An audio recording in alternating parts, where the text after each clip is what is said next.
নমস্কার বন্ধুরা, তোমরা সবাই কেমন আছো? আশা করছি ভালো আছো। আমিও খুব ভালো আছি। তো নীল অনিতা ব্লগে আরও একটি ব্লগে তোমাদের সবাইকে স্বাগত জানাই।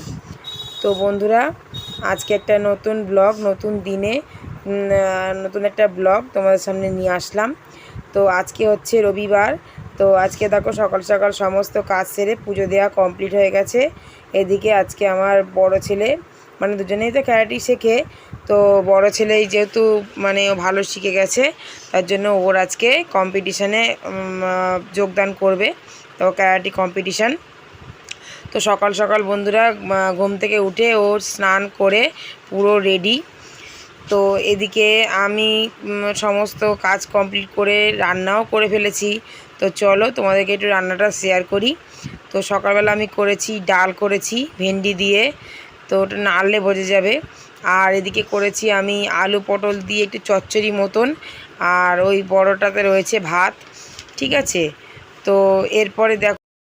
তো বন্ধুরা, যে ওকে দুটো ভাত বেড়ে দিলাম, ডাল দিয়ে চচ্চড়ি দিয়ে ভাত খেয়ে যাচ্ছে দুটো। ঠিক আছে, আর এদিকে আমি চা বসিয়েছি, চলো তোমাদেরকে দেখাই। এই যে আমি চা বসিয়েছি, তো চাটা হয়ে গেলে এই যে আমি কাপে ঢালবো, দিয়ে আমি খাবো। তো চা না খেলে আমার তো একদমই ভালো লাগে না, তার জন্যে চা খাবো, তারপরে কাজে যাব। ঠিক আছে, তো চলো আমি চাটা খেয়ে কাজে যাই। আর সারাদিনে জানি না আমি কতটা কি ভিডিও করতে পারবো, কারণ কাজে গেলে তো আর ভিডিও করা হয় না। তো যদি পারি করব, আর না হয়তো আবার সেই কাজ থেকে এসে আবার কি করছি না করছি রাতে রান্না তোমাদেরকে দেখাবো। তো চলো তোমরা কেউ স্কিপ করো না, দেখতে থাকো। ঠিক আছে, বেশিক্ষণের কাজ তো নয়, মানে 2-2:30-এর মধ্যে চলে আসবো। তো তারপর কি করছি বাড়িতে এসে সেটা তোমার সাথে শেয়ার করব। তো চলো তোমরা ভিডিওটা স্কিপ না করে দেখতে থাকো।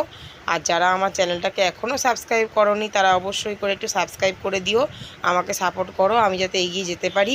ঠিক আছে, তোমাদের ভালোবাসা, তোমাদের সাপোর্ট আমার খুব প্রয়োজন। ঠিক আছে, তো তো এদিকে আমার চা হয়ে গেছে, চাটা খেয়ে নেব। আর এদিকে দেখো, ছোটুকে বললাম তুই পর্দা দিয়ে জানলাটা তাড়াতাড়ি বন্ধ কর, কেননা জানলার দরজা বন্ধ করে তারপর আমি কাজে যাব, কেননা ঘরে তো কেউ নেই।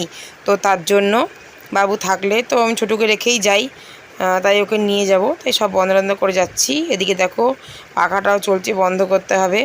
তাই ছোটুকে বললাম বন্ধ করে দে, বন্ধ করে দিল। আর তারপরে আর তো ব্লগ করা হয়নি। দিয়ে আবার দেখো সন্ধেবেলায় বাবু এক্ষুনি আসলো। তো এ দেখো ট্রফি নিয়ে এসেছে। তো ও কম্পিটিশানে থার্ড হয়েছে, তাই জন্যে ও ট্রফি পেয়েছে। এই যে থার্ড প্রাইজ এই ট্রফিটা দিয়েছে। তো যাই হোক, ও যে একা সাহস করে থেকে যে কম্পিটিশানটা পার্ট নিয়েছে, এটাই অনেক, আর কিছু দরকার নেই। তো যাই হোক, তাও ওই ট্রফিটা নিয়ে এনেছে, এটাই মানে খুব ভালো। ঠিক আছে, আমার তো ভালোই লেগেছে। তো বন্ধুরা, সন্ধে হয়ে গেছে, তোমাদেরকে তো বলেছিলাম কাজের থেকে এসে আবার তোমাদের সাথে কথা বলবো। তো কাজের থেকে এসেছি অনেকক্ষণ, বাইরে অনেক কাজ ছিল, সে কাজগুলো সব সারলাম। সেটা নিয়ে স্নান টান করে দেখো আমার এদিকে সন্ধে দেওয়া কমপ্লিট হয়ে গেছে। তো ইতিমধ্যে বাবুও চলে এসেছে। তো তোমরা তো ভিডিওটা দেখতেই পাবে যে ও থার্ড হয়েছে। ঠিক আছে, দেখতেই পেয়েছো। তো ও থার্ড হয়েছে, ও কম্পিটিশানে থার্ড হয়েছে। আমি তো মানে কি বলবো, আশা করিনি, তাও দেখছি একটা কিছু হয়েছে। তো যাই হোক, কম্পিটিশানে পার্টিসিপেট করাটাই হচ্ছে মেন ব্যাপার। তো ওটা ফার্স্ট সেকেন্ড থার্ড ওটা বড় কথা না। তো যাই হোক, যা হোক কিছু একটা হয়েছে। তো যাই হোক পেরেছে, এটাই অনেক। ঠিক আছে, আর সবচেয়ে বড় কথা হলো ও একা একাই ওখানে ছিল, ওখানে আমিও যাইনি, ওর বাবাও যায়নি।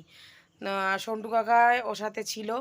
তো ওই একটু ওকে হেল্প করেছে, মানে আর কি ওকে বারবার দেখা, ভিডিও করা, ঠিক আছে, সব কিছু ওই করেছে। তো যাই হোক, তো এই হচ্ছে ব্যাপার। তো এখন সন্ধ্যে টন্ধে তো দেওয়া কমপ্লিট হয়ে গেছে। তো এবার একটুখানি চা করব, খাবো। তো খেটে নিয়ে তারপরে আবার একটু রান্নাবান্নার ব্যাপার আছে। আর একটুখানি ভাবছি যে বাগমোড়েও যাব, তো দেখি কি কি করতে পারি। তো তোমরা সঙ্গে থাকো আর দেখতে থাকো ভিডিওটা। তো চলো আমি চা বানিয়ে খেয়ে। তো বন্ধুরা, চট করে রেডি হয়ে নিলাম। তো প্রথমেই আনবো এই যে এই ওষুধটা, কারণ কি আমার ওই যে মুখে মানে প্রচণ্ড ব্রণ হয়েছে। এই যে প্রথমে এই ওষুধটা আমি আনবো। আর এই যে মুখে যত সব ব্রণ হয়েছে না, এই ব্রণের জন্য আমি এই ওষুধটা খাচ্ছি। তো ব্রণটা অনেকটা ভালো হয়ে গেছে। তোমরা যারা আমার ভিডিও নিয়মিত দেখো, তারা দেখবে যে আমার মুখে মানে দেখতেই পেয়েছো হয়তো যে আমার মুখে প্রচণ্ড ব্রণ হয়েছিল। তো এই ওষুধটা খাওয়াতে আর একটা মলম দিয়েছে, সেই মলমটা মুখে মাখাতে আমার অনেকটা কমেছে। তো এই ওষুধটা 1 মাসের জন্য খেতে হবে। তো 10 দিনের ওষুধ আমার আর 2 দিন বাকি আছে, তো আজকে এনে রাখবো। তো আরও 20 দিন মতন খেতে হবে। তো যাই হোক, ওষুধটাও নিয়ে আসবো আর একটুখানি বাগমরে যাবো, দরকার আছে। তো সেই কারণে তো কাজটা মিটিয়ে আসি, এসে তারপর রান্নাটা করব। তো মাংস নিয়ে এসছে, তো মাংসটা রান্না করব। তো চলো তোমরা দেখো আমি কোথায় যাচ্ছি। তো এসে তারপর রান্নাটা করব, তোমরা কিন্তু কেউ স্কিপ করো না, ভিডিওটা দেখতে থাকো। তো এই দেখো, ওই দেখো পিছনে রথতলার মন্দিরটা দেখা যাচ্ছে। তো বেরিয়ে রথতলা অবধি আমরা এসে গেছি। তো রথতলায় মিঠুদার দোকান থেকে ওষুধটা আগে নিয়ে নেব, কেন ওই ওষুধটা আমার ভীষণ কাজ করেছে তার জন্য। তো এবারে ওষুধটা দেখো রথতলা থেকে নিয়েছি। তো নিয়ে আবার গাড়িতে উঠে দেখো রথতলা পার করে যাব বাগমোড়ে। তো বাগমোড়ে একটু কাজ মিটিয়ে চলে আসলাম বাড়ি। তো বাড়িতে এসে গেছি, ওর বাবা এই যে গান চালানোর জন্যে মেশিন ঠিক করছে, আর এদিকে আমি নাচানাচি করছি আর কুটনো কুটছি। তো রান্না হবে, তো কী রান্না হবে তোমরা দেখো। তো বন্ধুরা এই দেখো চিকেনটা তো রান্না হচ্ছে এইদিকে, আর এইদিকে আমি ফ্রাইড রাইস মনে করেছিলাম করব। তো ফ্রাইড রাইস সাদা ভাতে পরিণত হয়েছে। ঠিক আছে, ফ্রাইড রাইস আমি বানাতে পারিনি, আমার পক্ষে সম্ভব হয়নি। তো যাই হোক, সাদা ভাতে পরিণত হয়েছে। আর এই যে এটা হচ্ছে চিকেন কষা। তো দেখা যাক এইটা কতদূর কী হয়। তো চলো আমি রান্নাটা করতে থাকি, তোমরা ভিডিওটা দেখতে থাকো। তো এই যে বন্ধুরা ওরা খেতে বসে পড়েছে। রান্নাটা কেমন হয়েছে? ঠিক আছে, তাহলে তোমরা খেয়ে নাও। বন্ধুরা তোমরা দেখেছো আমি একটুখানি বেরিয়েছিলাম, বাগমোড় গেছিলাম, একটু বাজার টাজারও করলাম। আর বাড়ি এসে মনে করেছিলাম ফ্রাইড রাইস আর চিকেন কষা করব। তো চিকেন কষাটা করেছি, কিন্তু ফ্রাইড রাইসটা আর করা হয়নি। তো যাই হোক, আর ঝামেলায় যায়নি, অনেক রাত্রি হয়ে গেছে, 10টা বেজে গেছে, 10:30 বাজে। তো এখন ওদের খেতে দিয়ে দিয়েছি, এবার আমিও খেয়ে নেবো। তো খেয়ে নিয়ে শুয়ে পড়বো। তো চলো বন্ধুরা, আজকে ভিডিওটা আমি এখানেই শেষ করছি। সকলে ভালো থাকবে, সুস্থ থাকবে, আর ব্লগটা প্লিজ দেখো আর আমাকে সাপোর্ট করো, ঠিক আছে? তো চলো বন্ধুরা, আজকের মতন গুড নাইট জানিয়ে ভিডিওটা এখানেই শেষ করছি। বাবু গুড নাইট বলো। Good night.